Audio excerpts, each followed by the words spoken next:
El barroco está presente en las vidas de todos nosotros. Desde que nosotros nacemos, estamos acostumbrados en ciudades como la Ciudad de México, como la ciudad de Michoacán, como Puebla, etcétera, a vivir dentro de espacios que tienen este contenido barroco, a ver imágenes con este fuerte contenido barroco. Sin embargo, cuando México inicia en los años 20 del pasado siglo toda esta gran política, a voltear los ojos hacia el pasado, a rescatar aquel glorioso pasado indígena, entramos en una serie de contradicciones muy interesantes. Esta ligazón del barroco con lo que era la colonia y que con los movimientos de independencia y con el surgimiento después de la revolución había que abolir todo lo español y lo que nos glorificaba era lo indígena. La revolución produce un sentimiento antiespañol muy fuerte en México, ¿no? Es decir, hay un rechazo de lo español.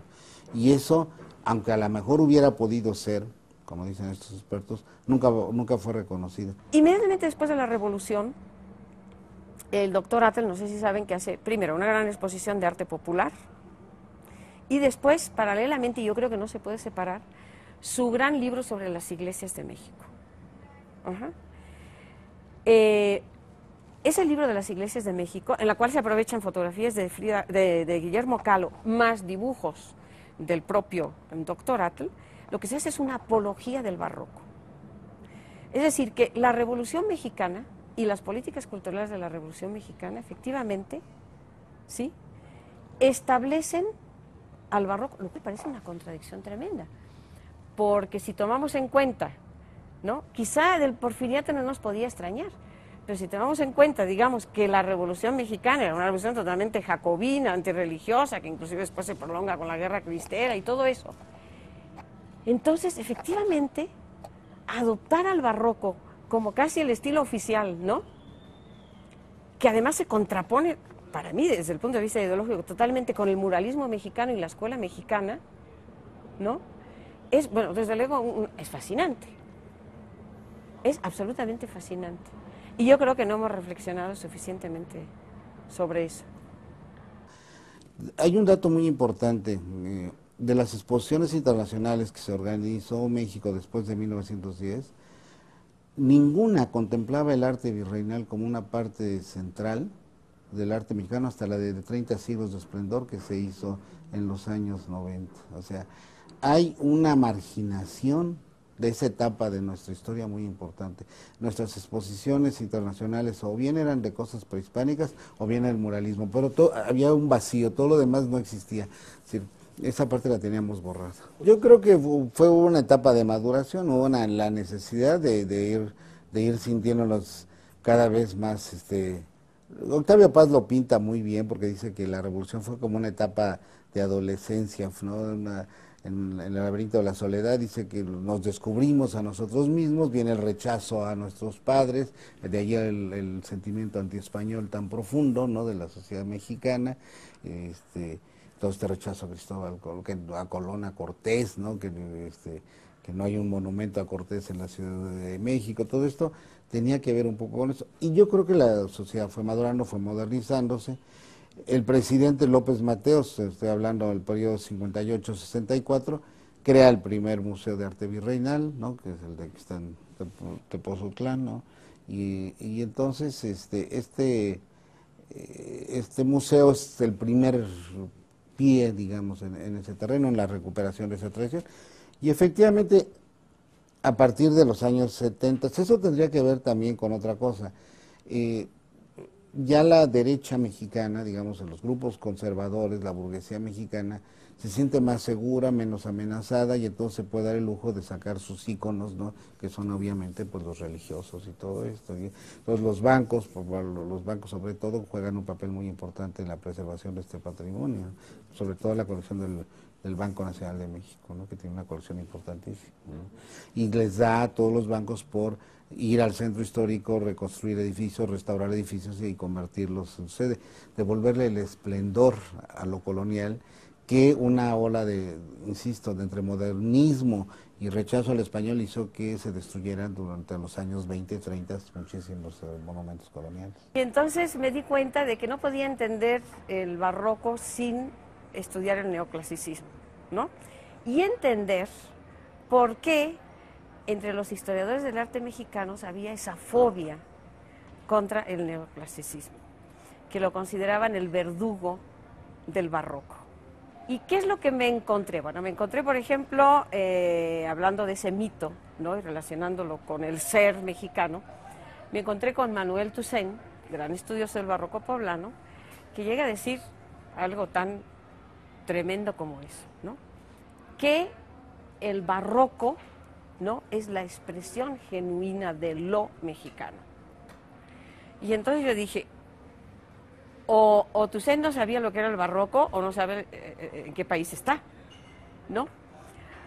¿Por qué? Porque resulta que yo, trabajando en los documentos de Puebla, viendo por qué los obispos poblanos se dedican a hacha en mano a destruir el barroco, ¿sí?, empecé a entender el porqué de la destrucción, ¿no?, del barroco, y entonces definitivamente la afirmación de Toussaint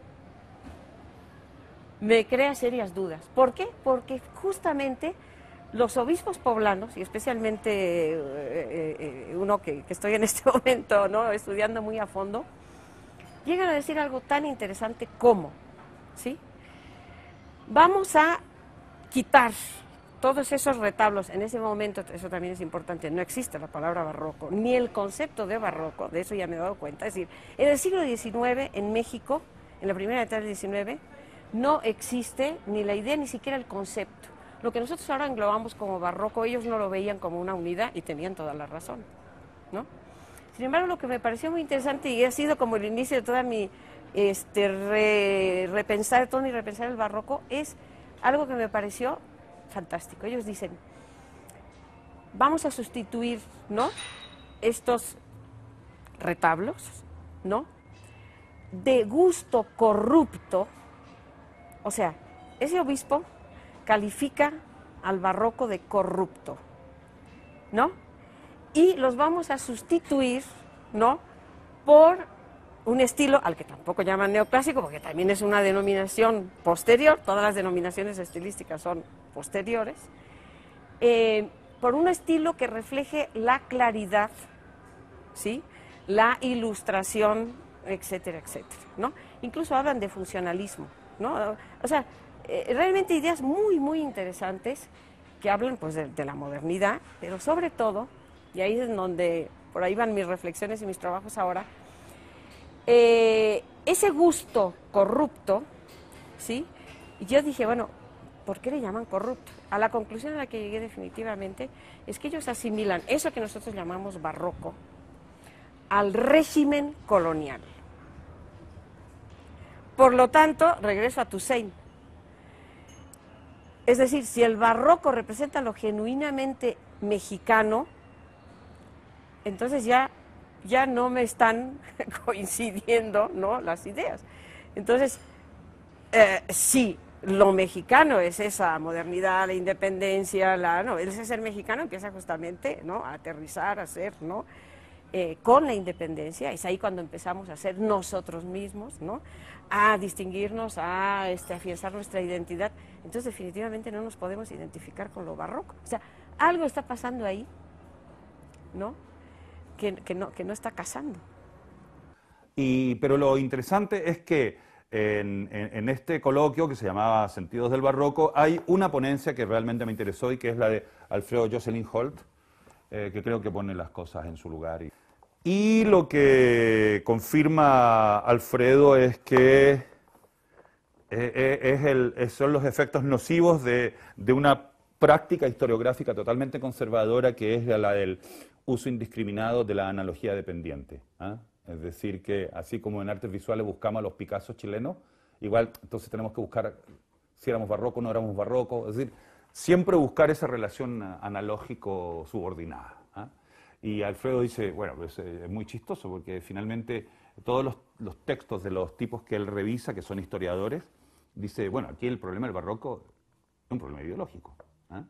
Es que estos tíos se inventan el barroco de su conveniencia para justificar una especie de etos autoritario en Chile, de modo de darle a la dictadura de Pinochet un antecedente histórico-ontológico. lo cual resulta muy curioso. Y efectivamente quienes empezaron con eso fue un historiador oligarca, bueno, obviamente como Eizaguirre, luego sigue Bernardino Bravo, luego siguen unos sociólogos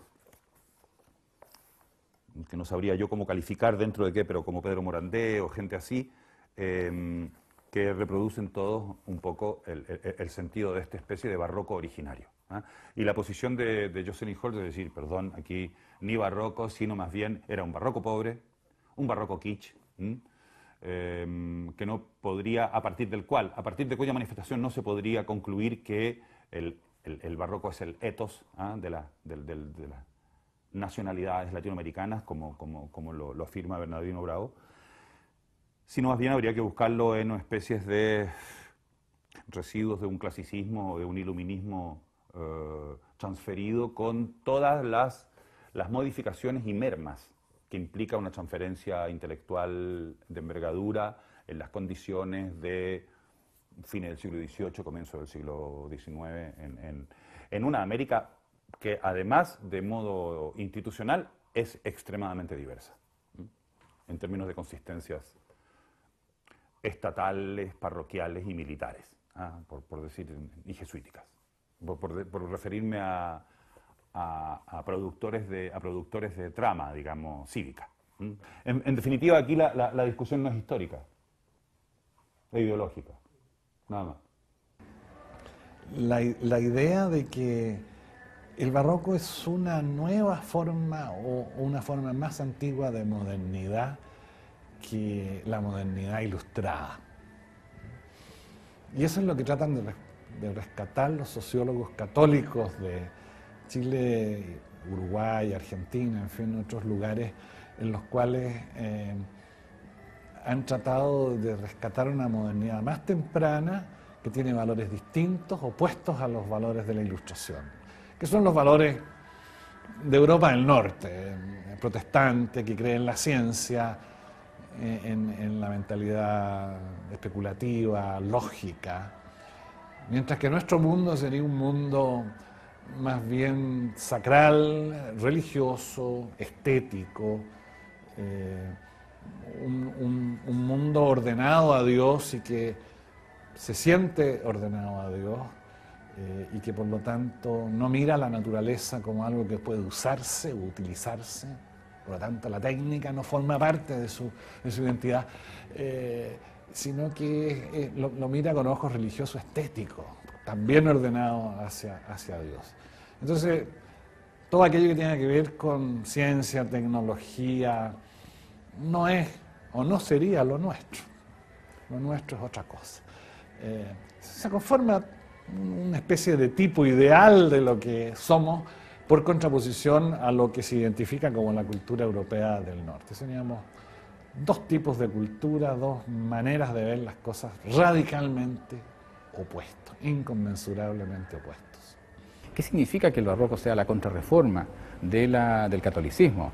Significa que, aunque podamos matizar esa lectura, pero por lo pronto significa que el barroco es la modernización de lo católico, ¿no? Es decir, el barroco es sería el ingreso de lo católico en la modernidad para enfrentar un movimiento religioso que desde su nacimiento es moderno, que es el protestantismo, ¿no? ¿Qué significa que desde su nacimiento sea moderno?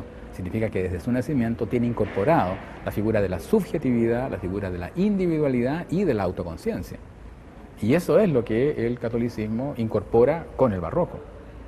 O sea, esto que Sarduy señala también, ¿no es cierto? El Concilio de Trento, ¿no?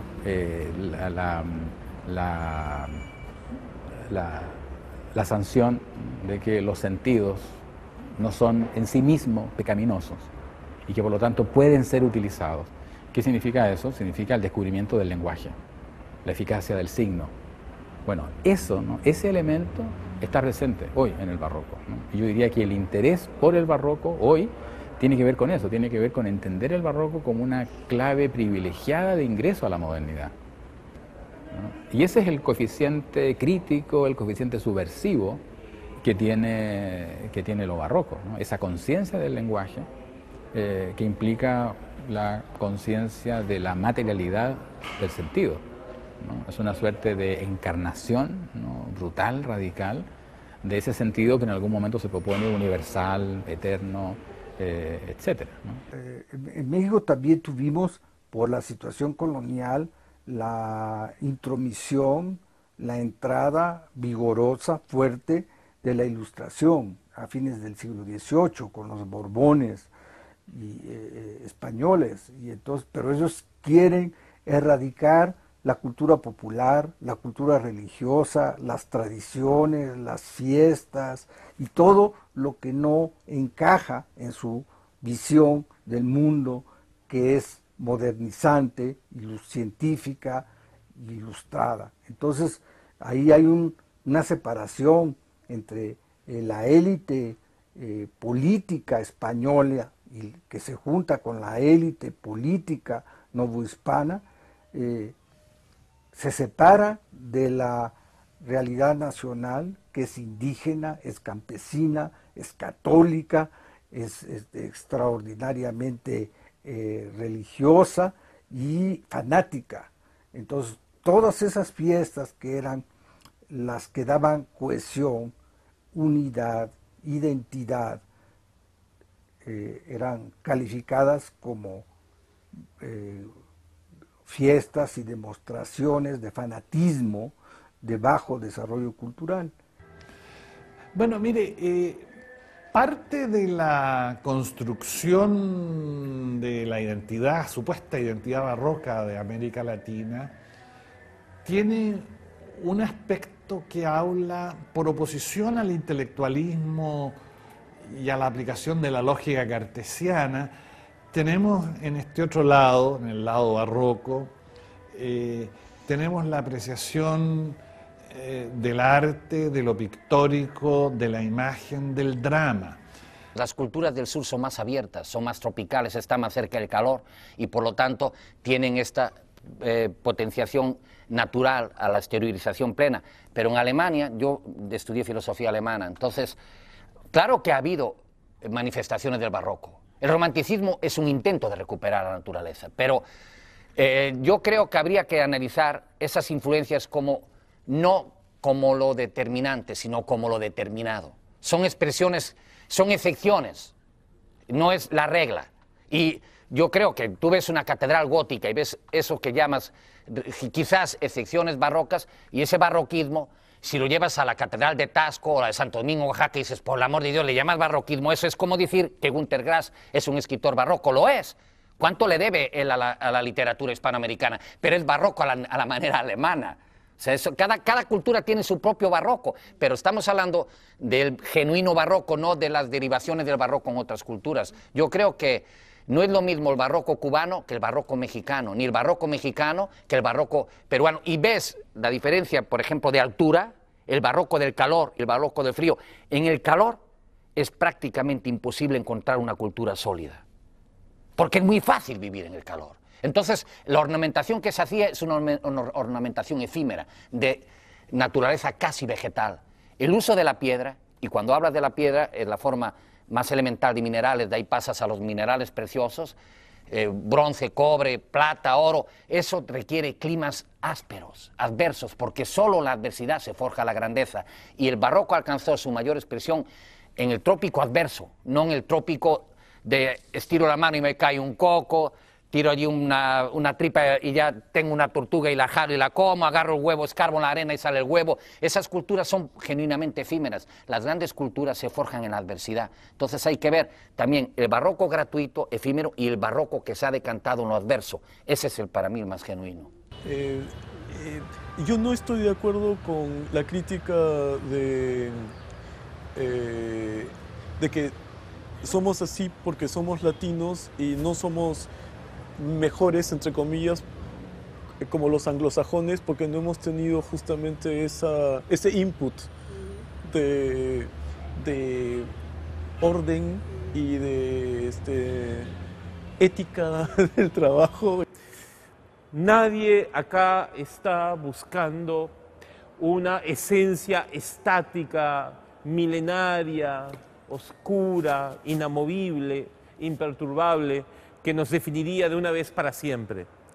Por el contrario, lo que entre nosotros se da continuo y gozosamente es la permutación constante de elementos tomados de los más diversos momentos, de las más diversas situaciones, todos los tiempos, todas las sangres, como decía José María Arguedas, todas las culturas en una cópula cultural impresionante. Yo creo que el barroco, por lo menos en el Perú, sigue siendo una alternativa, ¿no? En 1938, después, o en pleno esplendor del indigenismo, se consolidó ya esta imagen barroca, mestiza, americana, no solamente como una expresión repetitiva de los modelos europeos o hispanos, sino como una expresión donde realmente el nativo podía expresarse a través de la arquitectura, a través de la pintura, a través de la escultura e incluso de la indumentaria hasta el día de hoy. Es un capital al cual podemos vincular proyectos de desarrollo. Podemos involucrar a la población en la autoafirmación de sus recursos culturales vinculados a lo barroco a través de las expresiones que te he mencionado, cuyo corolario final está asociado a la fiesta, como una gran expresión andina, y eso amarrado a proyectos que pueden estar vinculados al tema de los itinerarios, las rutas, el turismo y la marca. Que el barroco tiene también todo lo bueno y todo lo malo, todas las bondades son atribuibles al barroco, pero también todos los desaciertos son imputables al barroco o a lo que se conoce como barroco. Yo creo que todavía no hemos superado el periodo barroco del Perú en muchas de sus manifestaciones. En primer lugar, el barroco es una mentalidad. Y en ese sentido todavía estamos en el barroquismo, a pesar de la vanguardia, lo posmoderno y todo lo que podamos tener en la actualidad. En el caso peruano todavía existen muchos residuos de la sociedad colonial, virreinal. Aquí todavía hay mucho aparato, el mismo espacio donde yo me encuentro. En Lima se ha desarrollado una sociedad muy, con mucho detalle, muy figurativa, muy ostentosa, aunque esté en la miseria total. Y no lo hemos podido superar hasta el día de hoy, y por eso tenemos expresiones contemporáneas que se acompañan del barroquismo, sobre todo en una nueva generación en los últimos 10 años. Hay muchos artistas plásticos egresados de la academia misma, tanto de la Facultad de Artes de la Universidad como de la Escuela Nacional de Bellas Artes, como de Corriente Alterna, que se han integrado al tema del barroquismo, no solamente a través de la plástica en el lienzo, sino sobre todo en la intervención, en la performance y en las nuevas tecnologías, ¿no? Y toman el elemento porque es tan cotidiano en una ciudad tan cucufata, tan religiosa, tan llena de iglesias como lo es Lima y lo es en general el Perú. Es muy fácil coludirse con todo este espíritu barroco que muchas veces es imperceptible y que es la causa de que no resolvamos nuestros problemas también. No somos capaces de verlo de manera clara, amplia y general. A ver, el esquema barroco es visualmente contundente, ¿no es verdad? Es la expresión del poder, ¿no? Pero también es cierto que es el poder de unos, no es el poder de todos. Es la bonanza de unos, no la bonanza de todos. Y termina siendo formas de alguna manera impuestas por el poder. Porque cuando uno ve, por ejemplo, el barroco en el arte, el barroco en la arquitectura, se percata que es la imposición de un sector que busca crear una marca y de alguna manera someter a todos a, digamos, a aceptar que esos son los patrones. Lo que es muy interesante es que el barroco se ha acentuado en nuestra manera de ser, en nuestros patrones culturales, en nuestros patrones de comunicación, y nos comportamos cuando ejercemos ese barroquismo tan antiguos y tan, digamos, incoherentes como podríamos entender que puede ser una manera de ser. ¿Qué quiero decir con esto? Que sin que nos hayamos percatado, esa estructura tan compleja del barroco sigue siendo parte de nuestra manera de ser.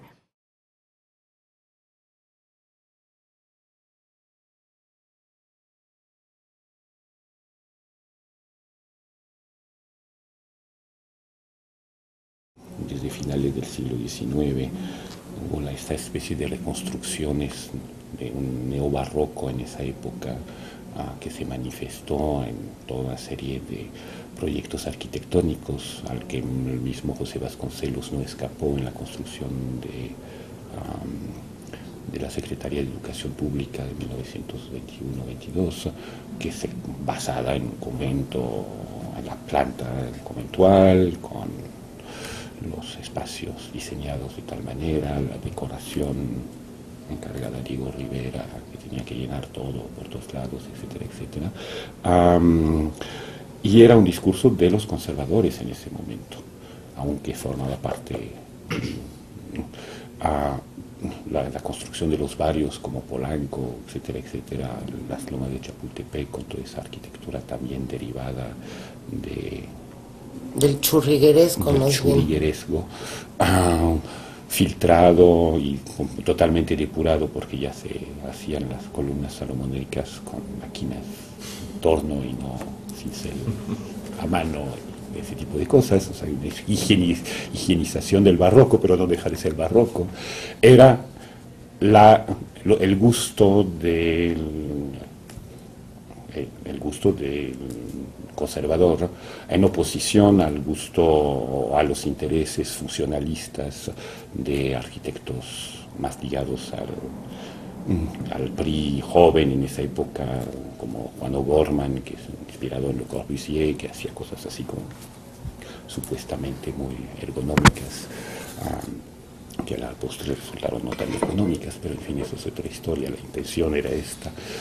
Eso sí, yo creo que lo estamos volviendo a ver de alguna manera aquí, y simplemente remitiría al libro de Daniela Rosell, Ricas y Famosas, que es que tienen que conocer, porque el barroco mexicano, el neobarroco mexicano. Creo que se puede hacer igualmente un desmontaje histórico de cómo es que la noción de barroco vino a aplicarse como hipótesis de identificación en la cultura de lo que llamamos América Latina. Me queda claro que tiene que ver con estos procesos de lo que propiamente llamamos revival cultural. O sea, es un proceso similar al que ocurrió en relación con el gótico, en relación con la cultura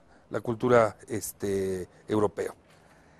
Aquello que para principios del siglo XX representaba todo lo oscuro, monstruoso y intratable de la cultura del pasado colonial en particular, de pronto hacia los años 20 y 30 es recuperado para oponerse a una visión racionalista, positivista y transparente de la modernidad. Se le recupera con varias agendas diversas y diferenciadas. Hay recuperaciones que tuvieron que ver con el intento de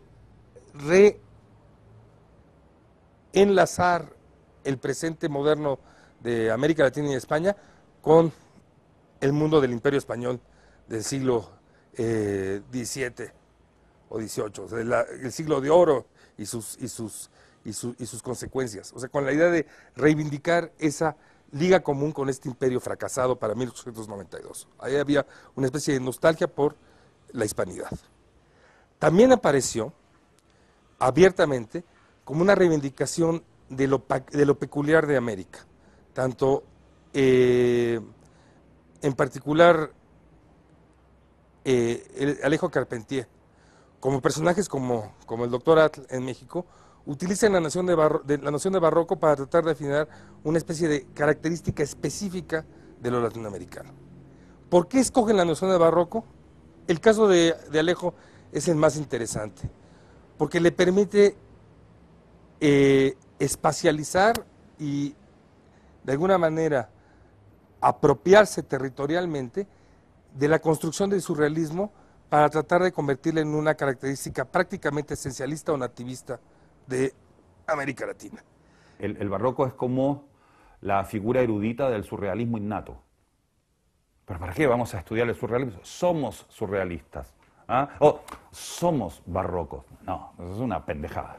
No. En ese sentido hay una estrategia y una operación que consistía en retomar la noción de la crítica de la modernidad y la racionalidad y la transparencia que había provocado el argumento de Breton y convertirlo en un argumento de identidad.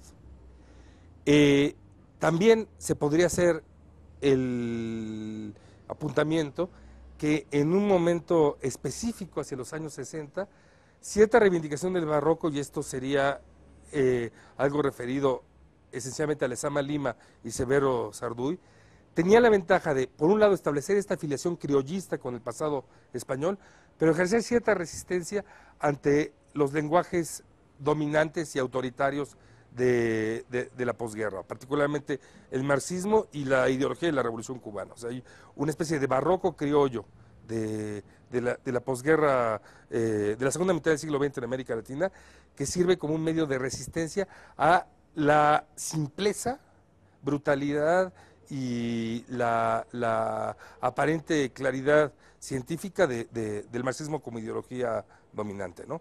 Esa estructura de la realidad temporal barroca tuvo efectos políticos, definió la clase de política indigenista que ocurrió en un lugar como México, definió la posibilidad de llegar a pensar que era imposible tener una democracia occidental de agentes modernos libres, porque existe esta visión de seres que tienen temporalidades incompatibles.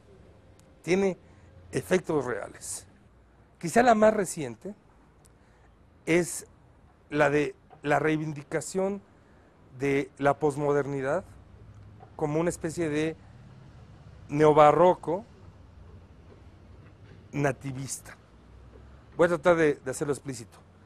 Seyss-Grushinsky lo que argumenta es que en realidad lo que los europeos postularon como posmodernidad es el resultado de la sociedad mestiza y de la condición pluricultural conflictiva y compleja de América Latina, y por tanto entendería que esa realidad barroca antecede a la posmodernidad. ¿Cuál es la intención del argumento de Grushinsky? Es una intención que yo creo que todavía consideraría útil, y es fundamentalmente tratar de ladear nuestra discusión sobre la posmodernidad. Estamos hablando de un texto de mediados a fines de los años 80, hacia entenderla como el lugar de conflicto y encuentro de una diversidad de culturas y una diversidad de posiciones culturales incompatibles. O sea, definir posmodernidad esencialmente en relación con el conflicto de lo poscolonial y lo multicultural. En ese sentido, quizá esa noción del neobarroquismo de la América Latina tuvo un proyecto político muy interesante, porque suponía la crítica tanto de la noción unificada del tiempo y de la identidad de los estados latinoamericanos presentes, como la visión de una posmodernidad como resultado esencialmente del proceso postindustrial, o sea, un intento de generar una posmodernidad definida desde el sur. Pero esa posición yo la contrastaría de una manera muy radical con el argumento de Carpentier, que finalmente contiene un cierto grado de complacencia, porque lo que hace Carpentier en cierta manera es naturalizar la brutalidad histórica del continente, aceptar la violencia, el despotismo y la irracionalidad de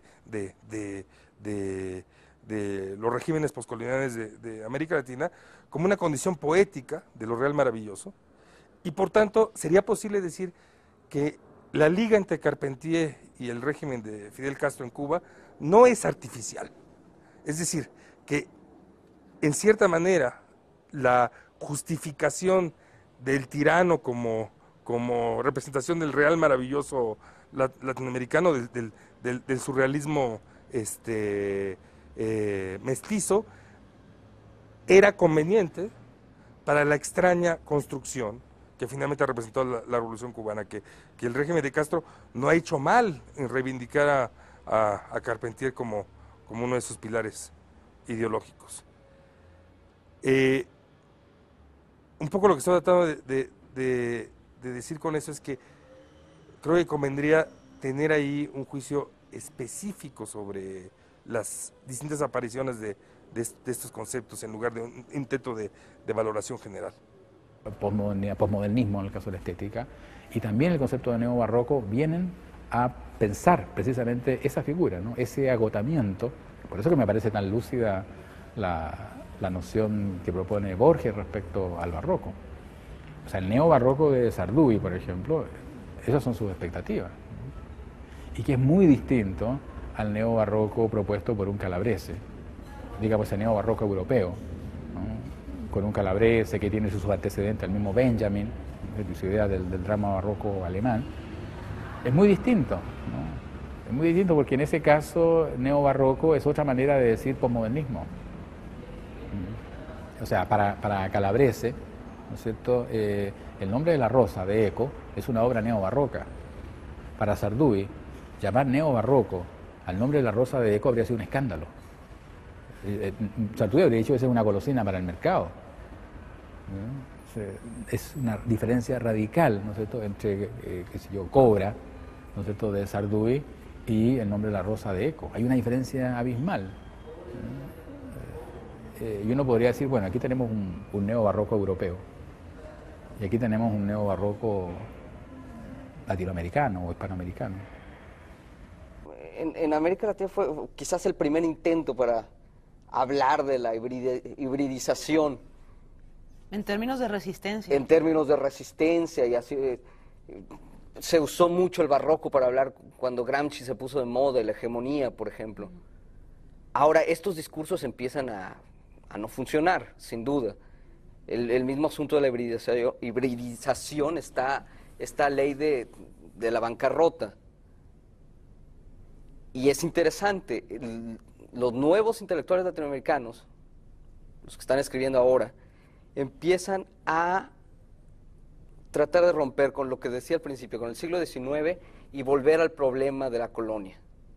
Y en ese sentido, quizás vamos a tener una nueva reinterpretación del barroco. Y quizás, de lo que pudiéramos hablar nosotros sería de nuestros usos resistentes del barroco, es decir, de cómo somos tan pillos que usamos ciertas figuras del barroco para establecer una política de resistencia contra los excesos del barroco, como que habría dos barrocos, ¿ah? Un barroco del poder, ¿ah? Y un barroco del antipoder o del contrapoder. Es decir que, pero ya no estamos hablando ni del barroco histórico ni del barroco como etos, sino del barroco como una hipótesis de trabajo, el barroco casi como una política, como una contrapolítica de la imagen, ¿ves? Y en ese sentido, claro, ya nos vamos hacia otro universo y decimos, bueno, no estamos hablando de barroco, estamos hablando francamente de política y de cómo nosotros podemos, en un país como este, con estas características que ya te han definido de pulcritud, de iluminismo, de tardo iluminismo, ¿ah?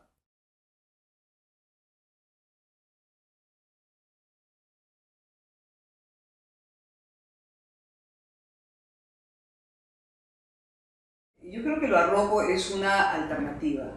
O sea, si fue un lastre en un momento, pero yo creo que la idea es buscarle tu propia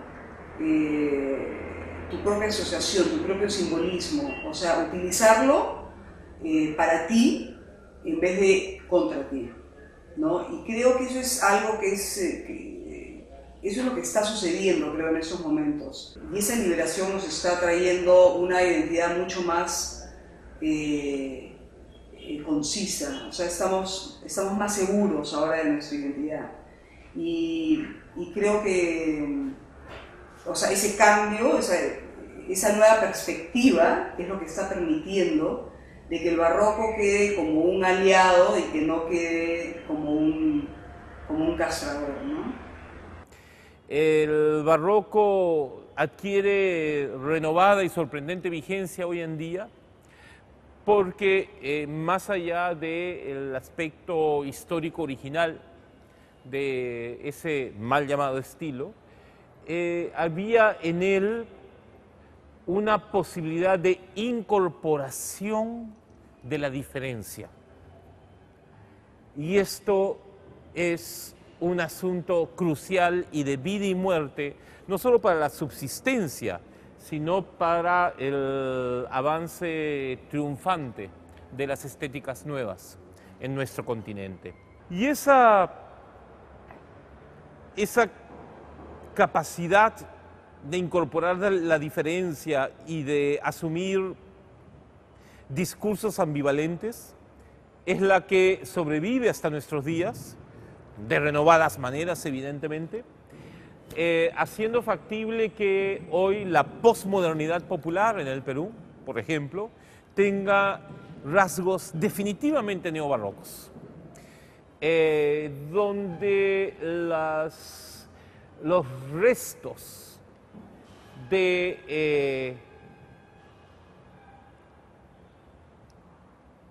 construcciones culturales coloniales y prehispánicas se articulan de los modos más estrambóticos, pero también de los modos más lúbricos, más fecundos, con los signos teológicos, tecnológicos de la nueva identidad que se fabrica a partir de la contemporaneidad más radiante. El barroco, no solamente por los artistas que lo asumen así, sino por todos lados, ha sido incorporado, creo yo, como una noción de lo que es lo normal. Y entonces somos barrocos, pues. Y lo que nos sale, desde mi perspectiva, es barroco, aunque no lo queramos. Y esta idea por ejemplo, el horror al vacío, lo vas a encontrar en casi todo el arte peruano, es alucinante. Inclusive en el arte conceptual peruano hay un barroquismo conceptual en sus elaboraciones. Yo sí creo que el signo de identidad de lo que es la colectividad, de lo que hay en Perú, pasa por el barroco, pero por un barroco mucho más indígena o andino. El neobarroco en el Perú no tiene que ver con la historia del gusto, sino que tiene que ver con la historia secas en el sentido más dramático que le podemos dar a ese término. El horror vacui, el horror al vacío, que se manifiesta a través de las propuestas de los artistas neobarrocos y también de las culturas populares que apelan al neobarroco en nuestro país, responden a una sensibilidad surgida de ese otro gran vacío que en nuestro país es el de 2 décadas marcadas por la experiencia terrible de la guerra civil y la dictadura. Me refiero a los procesos iniciados en 1980 con la insurrección fundamentalista de Sendero Luminoso y luego la sobrereacción militar a todo ello, culminando con la dictadura lamentable de Fujimori y Montesinos, es en respuesta a los desastres de la guerra civil y las consecuencias dictatoriales de todo ello, que se generaliza en nuestro país esta sensibilidad neobarroca tan peculiar, tan particular, tan específica, que no admite su asimilación a un discurso neobarroco, transnacional, globalizado, hedónico, como el que se intenta formular desde las capitales del mal llamado primer mundo. América habla la lengua europea, ¿no? Pero ¿qué es lo que hace con ella? Le inflige un acento, ¿no? Un manoseo, la estropea, ¿no? La pervierte. Es interesante saber por qué la pervierte también, ¿no? ¿Será la lengua europea suficiente para nombrar, ¿no? Toda esta realidad? ¿O hay espacios vacíos, o hay sombras, ¿no? Que no alcanzan a ser iluminadas, ¿no? Y a través de esa perversión, ¿no? De ese sobajeo, ¿no? Ese sudor que se pega, ¿no? En el acento. En España nos dicen sudaca, ¿no? Es interesante ese término, ¿no? Ese sudor que se pega, ¿no? En el objeto, ¿no? En la lengua, ¿no? Claro, ¿no? Bueno, también tal vez está señalando una necesidad mayor, ¿no? El arte latinoamericano, cuando acontece plenamente, como es el caso del barroco, tiene también la cualidad de espantar, ¿no? O sea, somos amables cuando llevamos plumas, ¿no? Causamos espanto cuando producimos este manoseo en forma tan evidente, ¿no? Como podemos manipular las fuentes de las tendencias, ¿no? Doblarlas, torcerlas, ¿no? Y dispararlas hacia cualquier lado, ¿no? Cuando podemos fabricar pliegues, ¿no? Que son indescifrables, ¿no? Bueno, eso es tal vez una cualidad, digamos, que distingue hasta esto, y yo no sé si nuestra gente, o sea, nuestros artistas son tan conscientes. Este concepto fundamental de metabolizar al enemigo, es decir, no encerrarnos en una autenticidad inexistente e imposible, sino en golosamente devorar aquello que se nos quiere imponer para convertirlo en energía propia, que es la definición precisa de la idea de metabolizar.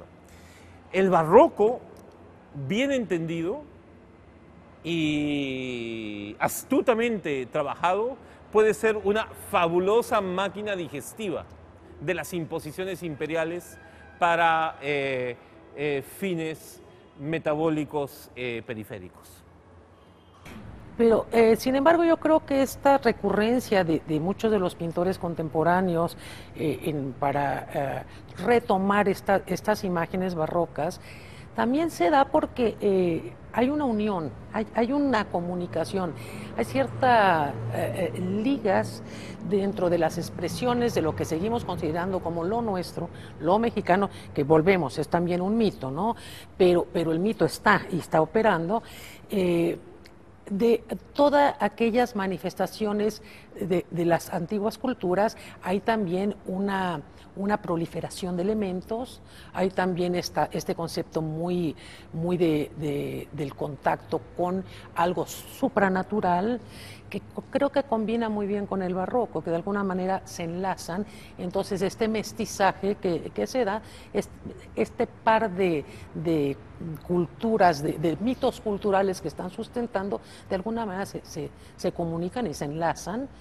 Y vemos en estas manifestaciones en los artistas mexicanos, por ejemplo, de los años 80 en adelante, se empieza a ver esta especie de neomexicanismo, en donde mezclan ya todas estas imágenes muy de conceptos populares, por un lado, en donde involucran elementos del barroco, involucran elementos también ligados muy a la esencia de lo mexicano, con ídolos populares, etcétera, y muy ligado a este concepto de ese barroquismo, ¿no? Ya no el barroco como el movimiento, el gran movimiento de la contrarreforma, sino esta cosa de abigarramiento, de exceso de adornos, de exceso de elementos, que también de alguna manera es una contraparte a todos estos movimientos que se dan también hacia la mitad hacia finales del siglo pasado, de ese minimalismo, de esas cosas tan elementales, tan esquemáticas, y nuestras culturas latinas buscan como afianzarse en esta riqueza de color, de elementos, etcétera, ¿no? Lejos de nuestra voluntad, y sí quisiera que esto lo mantengan después de la edición inevitable de la conversación que mantenemos, lejos de nuestra voluntad cualquier vocación absolutizante de una u otra fórmula de sanación cultural. El neobarroco es una propuesta, es una apuesta, también es una puesta en escena de posibilidades y logros indudables, pero no es la solución universal al tipo de problemas que nos inquietan.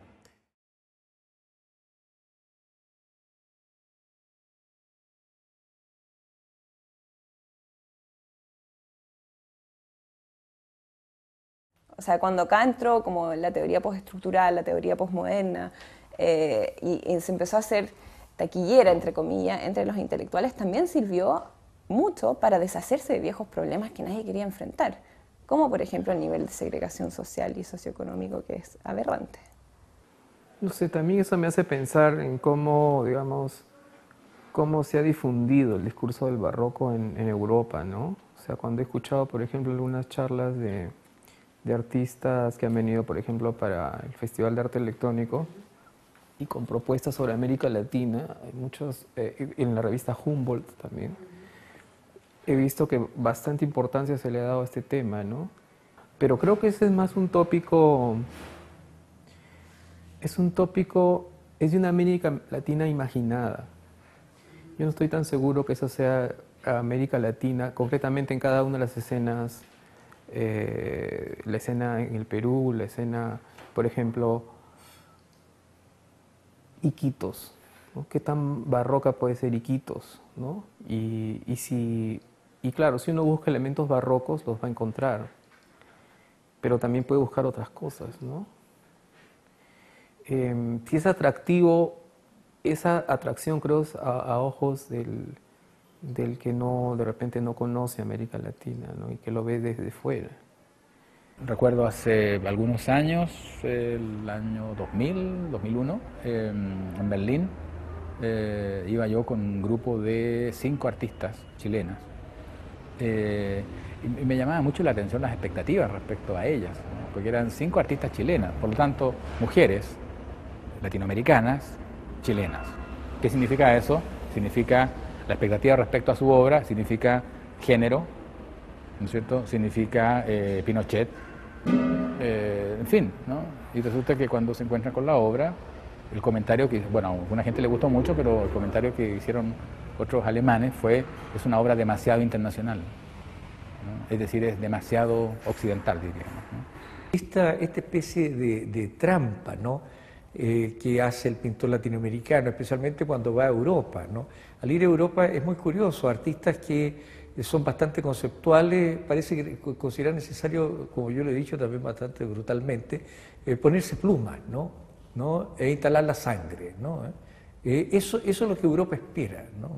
Hay algunas exposiciones últimamente, qué sé yo, en el propio Museo de Arte Contemporáneo, una curada por el propio Brugnoli sobre efectos del barroco, pero son operaciones tremendamente forzadas que más bien dicen relación con el reconocimiento de la existencia de una manifestación de esa naturaleza, pero que en términos de atribuirles a esas manifestaciones un rol en la organización general del campo, no, me parece que no es así, ¿no?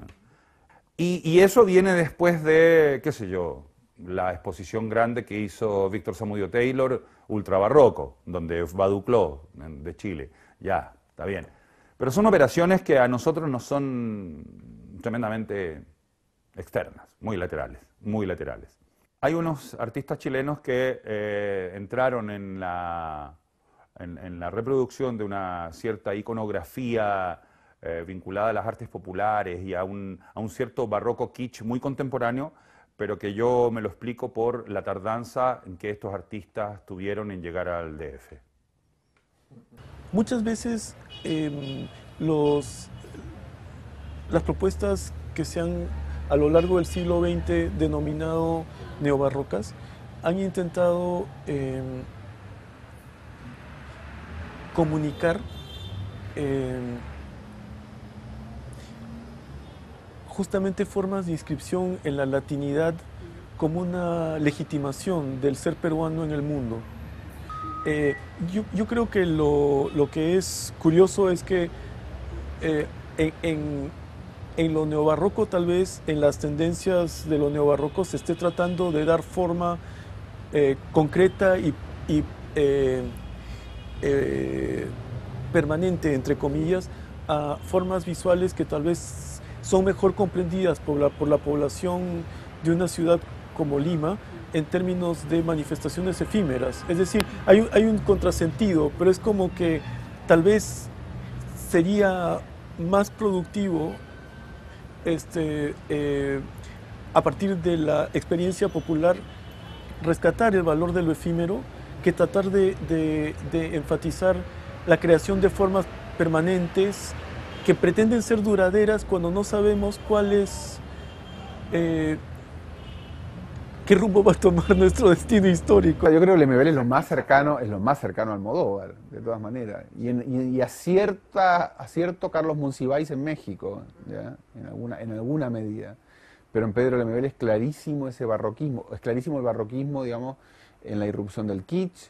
Lo que hace Pedro Lemebel, ¿no es cierto?, es poner en escena la irrupción de lo plebeyo, o de lo no domado, o de lo reprimido sexualmente, de lo reprimido socialmente, de lo reprimido culturalmente, ¿ya? Pero, bueno, y este no es un tema nada nuevo, es un éxito editorial al mismo tiempo, ¿ya? O sea, yo creo que Pedro Lemebel ha tenido que verse con esa especie de doble filo de cinismo, de ser al mismo tiempo un portador de la irrupción de lo silenciado y lo reprimido dentro del ámbito público en la sociedad chilena, y por otro lado, el riesgo de que lo reprimido y lo silenciado se convierta en una especie de fetiche a ser consumido dentro de un intercambio mercantil. Para mí, personalmente, como historiador, que investigo la escultura barroco precisamente, el neobarroco es un fenómeno aburguesado, de calidad X, depende de la calidad del artista, pero que no aporta nada a la historia del arte. O sea, es más arte social que arte y para mí el arte contemporáneo, que es el que va aportando novedades. Copiar de copiar no tiene ningún sentido, ¿no? Aunque haya 100 artistas viviendo en Sevilla de ese arte, aunque se hagan centenares de piezas cada año para cofradía de toda España, yo considero que es un arte aburguesado. Siempre que hablamos, desgraciadamente se habla de Andalucía, se piensa en el Rocío por romería. En la Feria de Sevilla, pues la Feria de Sevilla se inventa en el 19, no existía antes. Se inventa en 1940 y tanto, o sea que ahora el faralá y los volantes y todo nos parece barroco. Pero es que yo creo que no es que nos parezca barroco, es que hay un comportamiento del ser humano en recargar las cosas y hemos asociado recargamiento con barroco. Entonces, en todo lo que veamos recargamiento, empleamos la palabra peyorativamente barroco. Pues en el barroco, si Martínez Montaña, que fue el gran escultor que vivió más de 80 años, solamente se le ha documentado una imagen procesional. Es decir, si él tuviera que haber vivido de la cofradía, se hubiera muerto. Entonces es un fenómeno muy claro, es un dato histórico, hay contratos de retablos, capillas, imágenes de todo, pero de cofradía una sola. Es decir, entonces no podemos justificar que la cofradía es el gran cliente del barroco, no, es un cliente del barroco. La cofradía del barroco no tiene nada que ver con nuestra cofradía organizada, con presupuesto, con salida concreta, no. Salían cuando tenían dinero y había cofradías que a lo mejor estaban 3 años y no salían, es decir que el fenómeno barroco no tiene nada que ver con lo que el barroco estamos conociendo. El recargamiento de las imágenes en Málaga, por ejemplo, o la de Sevilla con las flores, no tiene nada que ver con el barroco. Cuando se ven las imágenes de cierta austeridad, los colores habituales eran más bien negros que todos estos colores de colorines que tenemos de vírgenes. Es decir, que la Macarena no iba vestida como va ahora, iba de dolorosa sencilla con el manto caído. Es decir, que cuando tiene un imagen barroco de cierta austeridad, aunque haya recargamiento en las formas ornamentales, pero pocas flores, se lleva pocas velas, hoy en día va todo recargado. Entonces, yo como historiador quiero separar lo que es el barroco, que me da mucha seriedad y creo que hay que ir con dignidad a decir que es un periodo importante por muchos factores, y lo que se está produciendo ahora, que no comparto en absoluto y que creo que es un fenómeno que también lo he estudiado, lo publica, pero que no tiene ninguna trascendencia artística y social, ¿no? Porque hay más gente que apoya ese arte que el arte contemporáneo. No la izquierda, sino actitudes hacia la izquierda. Está claro que porque hay un fenómeno común que es que el barroco al final representa un tema religioso. Si no hubiera habido un franquismo, esa ruptura, esa recuperación, todo eso, a lo mejor no estaríamos como en Italia, ¿no? Que tú puedes decir, esta iglesia es barroca y estoy orgulloso de que sea barroca, y ahí está San Francisco, San Ignacio. Pero aquí esa ruptura de quema, recuperación nacional, sindicalismo, con una doctrina muy clara, que eso está clarísimo, está documentado, eso es lo que ha hecho que la subida nueva es la izquierda no quiere asociarse a nada de lo que se ha recuperado. Y yo creo que ese es el problema de nuestro rechazo hacia el barroco, porque se asocia. Y que la izquierda, pues claro. La derecha, bueno, la derecha pues siempre es más católica, más vinculada a católica al 100%, y como representa un arte religioso no se van a oponer. Te puede gustar las curvas, las volutas o no, pero no se van a oponer. Mientras la izquierda, pues en principio sí, está clarísimo.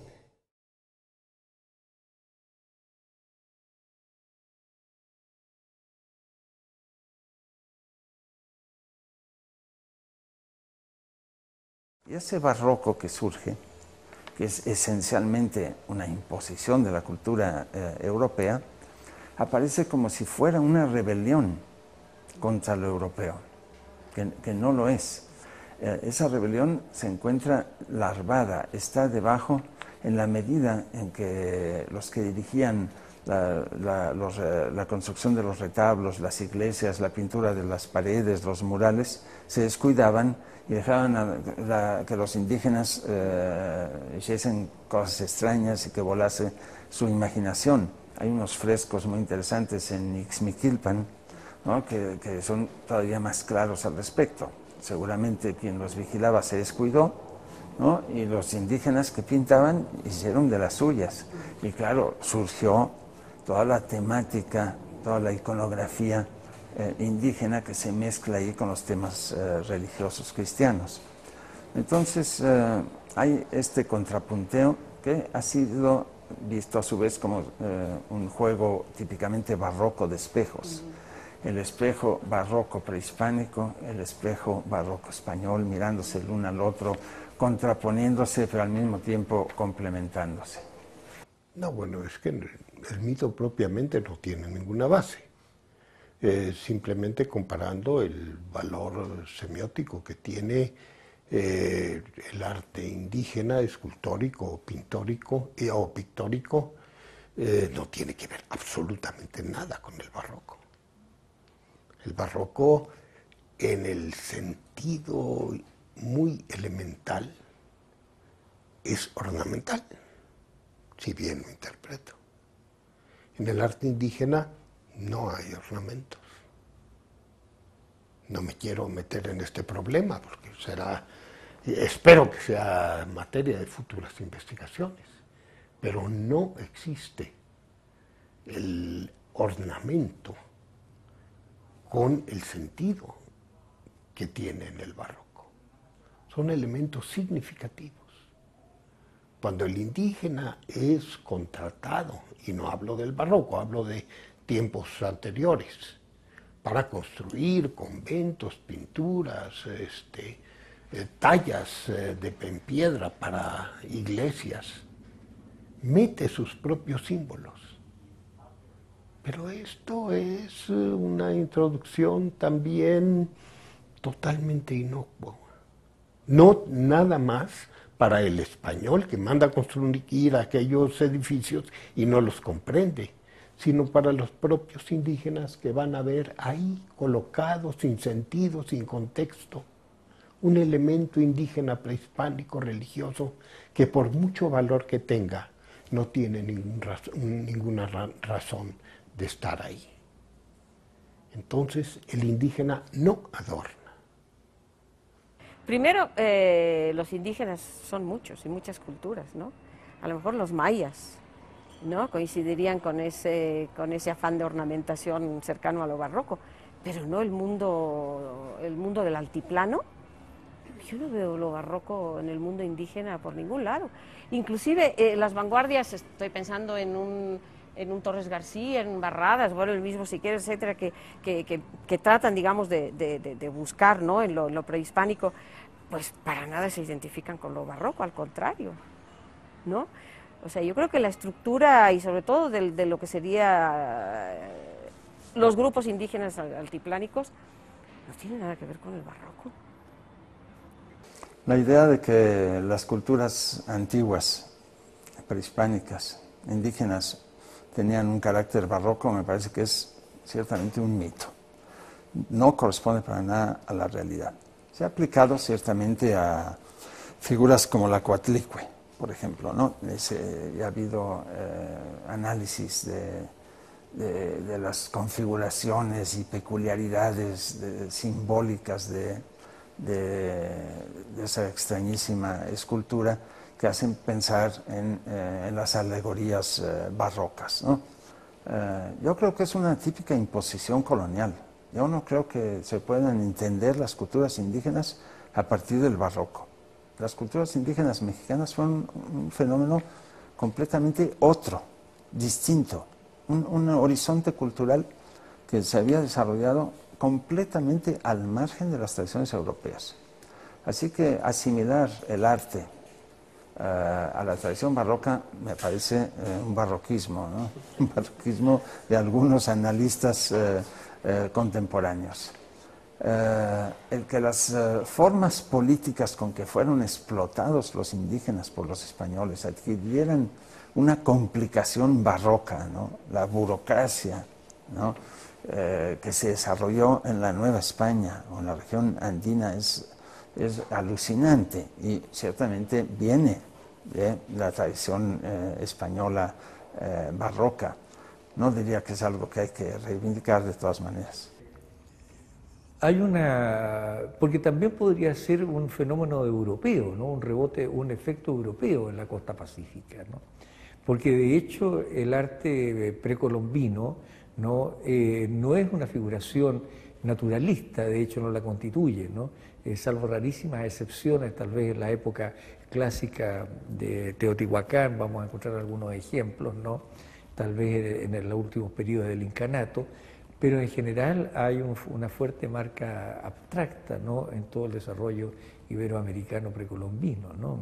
Un amigo que no es historiador del arte, pero que es una persona sensible, una vez me dio una explicación que me pareció muy interesante. Me comentó que la cultura inca era una cultura militarista y represiva, que cultivó un arte esencialmente geométrico, ¿no? Y que cuando llegan los españoles con todo su imaginario religioso, esto significó para las etnias locales un poco como sacar el corcho de una botella de champán, ¿no? Y permitió que todo el imaginario y la creatividad que existía en los distintos pueblos indígenas se pudiese manifestar a través del arte figurativo cristiano. Bueno, claro, es el estilo neoclásico, ¿no? Y eso representó una campaña iconoclasta que destruyó los principales retablos de las iglesias de Lima. Felizmente ese movimiento fue más bien un movimiento local y no llegó a muchas de las iglesias del Cusco. Sin embargo, en nombre de la verdad, hay que decir que la cultura andina también transfiguró el estilo neoclásico, como se puede corroborar en algunas iglesias de las serranías de Lima, como la iglesia de Rapaz, que ya es una iglesia neoclásica, y sin embargo, pese a sus retablos neoclásicos, los pintores andinos la han decorado prácticamente como si fueran retablos barrocos, ¿no? O sea que esa cultura está a flor de piel y subvierte y transfigura las estructuras que vienen de Europa, ¿no? No creo que sea necesariamente el barroco, sino esta problemática en la que se instala aquí. Es un poco lo que decía hace un rato, o sea, pasa una cantidad de tiempo hasta que el español habla bien el quechua, porque no había ninguna pretensión de que el indio necesariamente hable bien el español. Sin embargo, sí, desde el otro lado, por la catequización. Y de otro lado sucede una cosa particular en Perú, que fue una gran discusión con Alfredo y con este amigo también Adolfo, sobre la condición ágrafa de la cultura local aquí. Y la condición ágrafa es una situación más positiva para nosotros, en relación sí al barroco, porque eso significaba que la simbología, las imágenes, eran todavía más importantes que el texto escrito para los españoles. Y entonces sí, propiamente el barroco resultaba ser mucho más cercano. Es decir, la imaginería resultaba ser mucho más cercana y por lo tanto habían también más instrumentos de infiltración, de penetración, de irrupción y de lo que sea para hacer la suya. Luego, en cuanto a la presencia del arte barroco en la Amazonía es nulo y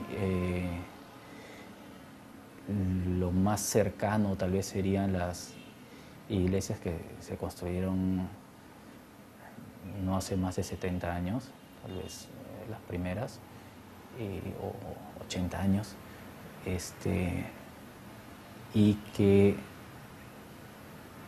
en verdad creo que por las limitaciones económicas que se dio no tienden al barroco en casi nada, ni en la arquitectura, ni en la decoración. Entonces, creo que en la Amazonía la situación es otra. Pues si Andalucía barroca la letra, pues yo pienso que, bueno, que depende del concepto de barroco que tengamos, ¿no? En el sentido de que si consideramos al barroco en plan formalista, como Eugenio Dors, ¿no? Que decía que había fases determinadas en todas las culturas que se barroquizaban, pues probablemente sí, más barroco en ese sentido formalista que las bóvedas de la Alhambra, una de las bóvedas de yesería de la Alhambra.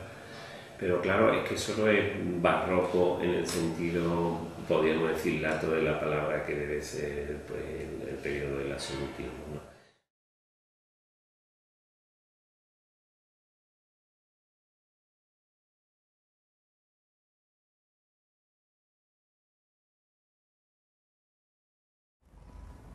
¿Qué será todo este afán de oro, ¿no? Que aparece en los altares latinoamericanos?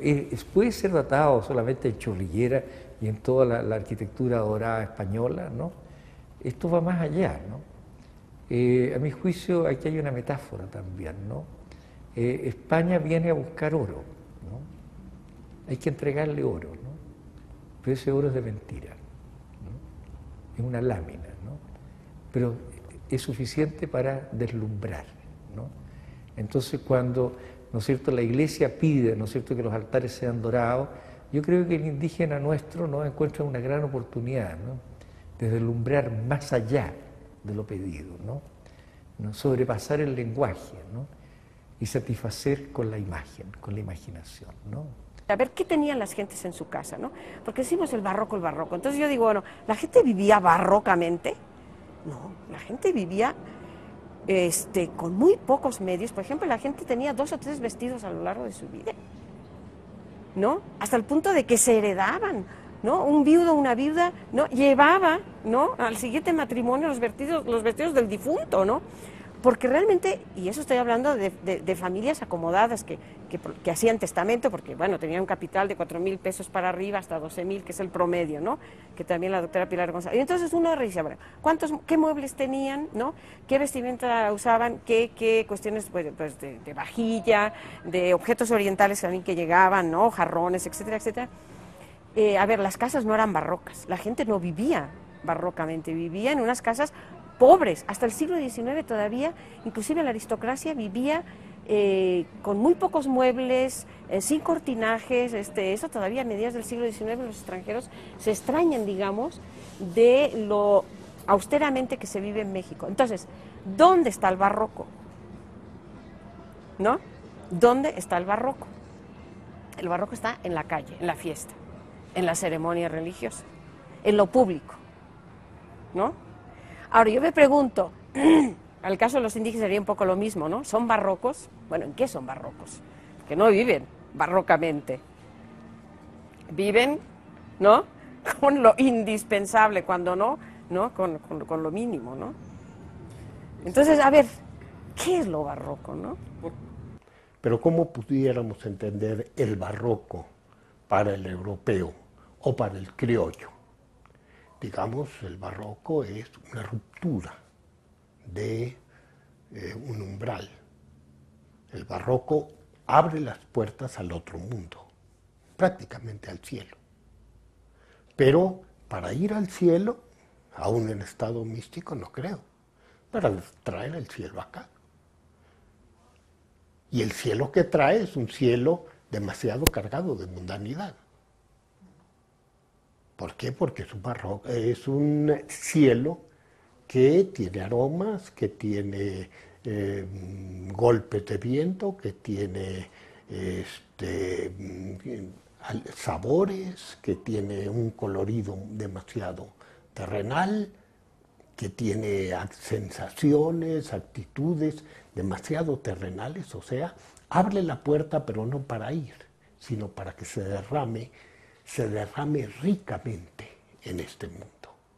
Entonces, goza su riqueza en el barroco, convirtiendo su riqueza en un bien celeste que él domina, que él maneja, que él incluso puede mover, el barroco mueble. ¿Qué es para el indígena esto? Una cosa totalmente distinta. ¿Qué es incluso para el mestizo, para el hombre, para no calificar racialmente, para el hombre urbano que no tiene recursos suficientes para manejar el barroco a su antojo? Es otra cosa, es lo deseado, y lo deseado recargado. ¿Qué es para el hombre del campo? Una cosa totalmente distinta. Es algo que le abre las puertas para una manifestación propia.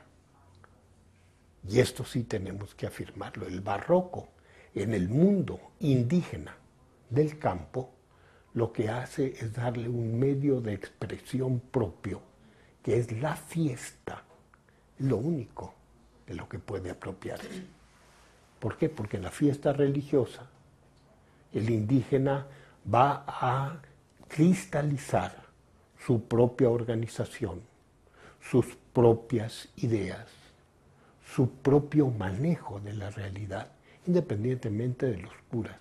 Bien, el Estado mexicano es ogro filantrópico y el barroco es también un ogro filantrópico. Un ogro porque ha hecho mucho daño, pero que aparenta ser bondadoso y que todo el mundo se arropa bajo la sombrilla o el parasol del barroco. La existencia de esa contradicción interna es la que establece ese atractivo que tiene el barroco, evidentemente. Por un lado, la clase dirigente que quiere promover un estilo y demás, que al final acaban haciendo neoclasicismo porque se van modernizando y demás.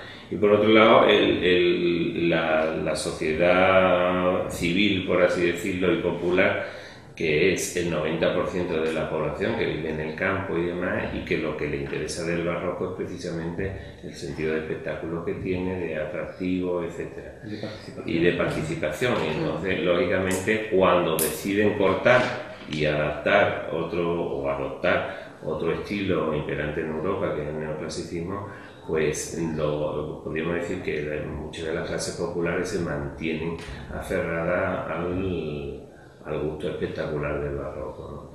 Y eso se nota sobre todo en lo que hablábamos antes, las ciudades medias, en donde el gusto campesino, el gusto por las sedas, que eran ciudades como Priego o como Écija, que producían seda de colores, etcétera, pues exaltaban, podríamos decir, los valores del barroco y gustaban más allá de lo que se estaba imponiendo incluso desde fuera. Cuando hay necesidad de hacer una nueva iglesia, interviene ya la academia, porque estamos ya a finales del siglo XVIII y a veces hay que corregir edificios que se han empezado con anterioridad al gusto neoclásico, y hay unas tensiones tremendas, ¿no? Los sacerdotes y el propio pueblo apoyando una iglesia o un ayuntamiento, como en el caso de Fuentes de Andalucía, barroco, y sin embargo la academia impone un estilo desde Madrid y desde la centralidad, pues están imponiendo un estilo que realmente es el neoclasicismo. Sin embargo, en ciudades como Cádiz, la burguesía acepta ese nuevo estilo, el neoclasicismo, pero de mil amores, porque lógicamente están conectados con la cultura europea de la época. La mayor parte de los comerciantes son extranjeros, los que viven en la ciudad, y hay otro mundo en ese caso. De que el invento del barroco, sí, crear el barroco como identidad andaluza, se produce en la posguerra para acá. Cuando Blas Infante, en la década de los 10, crea el Estatuto de Andalucía, es decir, en lo que es el nacionalismo andaluz, pues su referente no se le ocurrió el barroco, fue el Islam. O sea, bandera blanca y verde está inspirada en temas medievales islámicos. Su propia casa, él construye su casa entre Coria, cerca de Coria, de Río, un pueblo que tiene su casa. Él construye su casa con ladrillos y con elementos mudéjares. Él no incorpora el barroco. En la mentalidad del hombre de antes de 1930, el barroco no era nada. El barroco sí que empieza a despuntar cuando la generación del 27 hace el homenaje a Góngora, y por eso surge el 27, que era el año que se conmemoraba. Pero era más por el mito de Góngora que por su propia literatura, ¿no? Y no por el concepto barroco, sino por el personaje que significaba. Pero el concepto barroco que hoy tenemos, los que hemos vivido de los 60 para acá, ese concepto de asociar Andalucía con el barroco, personalmente es un invento del siglo XX.